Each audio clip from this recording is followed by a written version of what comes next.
Often defamed as deadbeat dads, this class of citizens whose civil rights are repeatedly gang raped in the courts of our country are in truth often dead broke dads or heartbroken fathers. After bringing a federal class action lawsuit against the Attorney General and the Governor of Virginia several months ago, alleging that the state has attempted to institute a new state of parentage, using non-custodial parents to do this, we provided plenty of factual evidence supporting our position.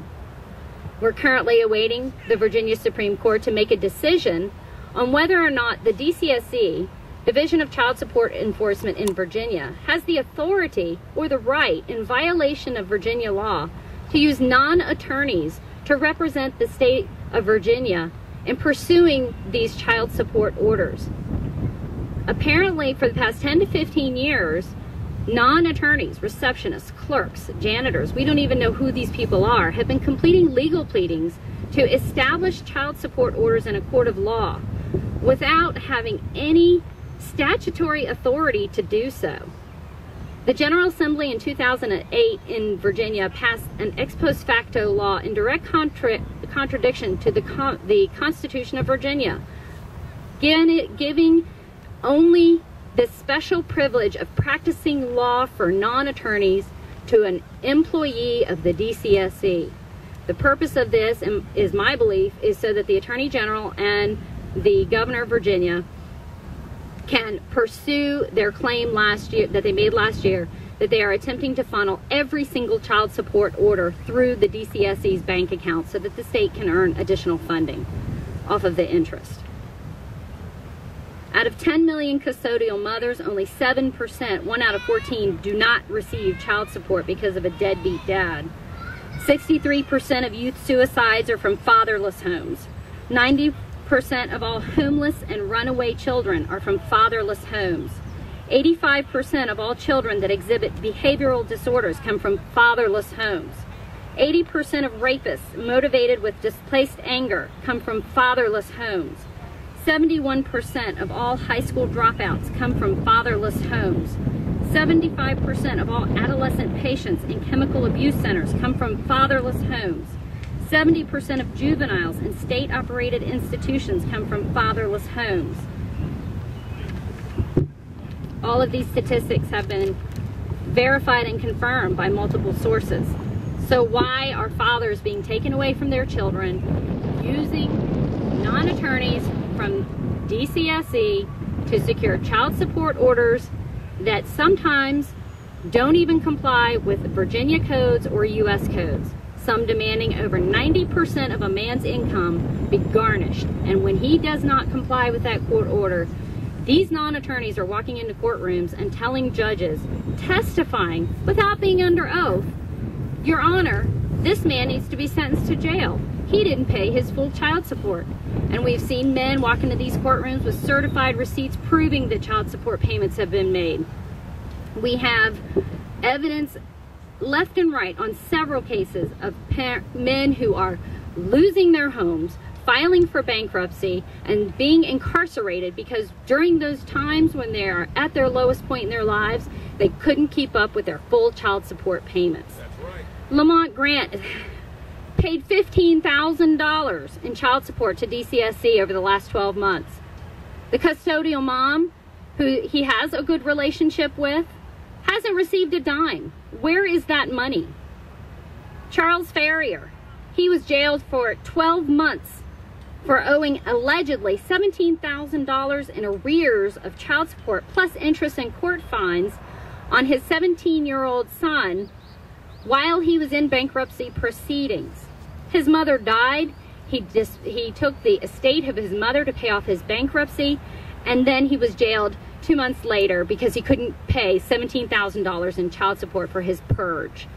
This is a man that had a $75,000 a year job, lost his job, lost his home, filed for bankruptcy, and then the DCSE drags him through the courts to not only separate him from his child, but to look for a way to garnish some additional funds for the state of Virginia. Dave Baker, he pays child support for children that are not his. DCSE consistently ignores the law when it comes to establishing paternity prior to creating a child support order. Shadwell, not only did he not have an acknowledgement of paternity, nor a DNA test, but we had his brother testify, his twin brother testify, that he too had sex with the mother. So for 12 years, this man has been repeatedly incarcerated. He was even on Virginia's top 10 most wanted list because the mother alleged under oath with the DCSC that there was family violence involved.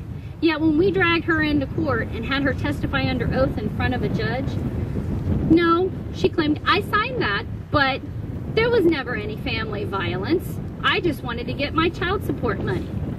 This case really isn't about child support anyways. Who pays for this multi-billion-dollar industry? Everybody. Taxpayer dollars are paying to build and maintain the new massive courts and the regional jails. Every taxpayer, every woman, every man, married, unmarried, widowed, divorced, we all pay much higher taxes due to this epidemic going on in our family courts.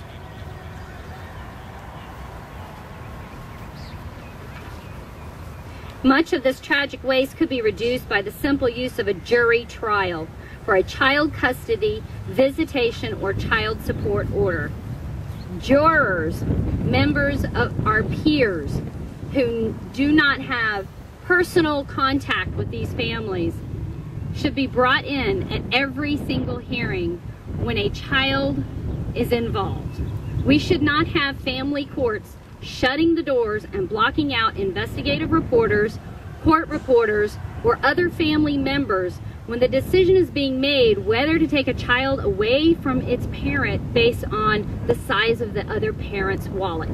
This has got to stop. It's an epidemic going on in our country.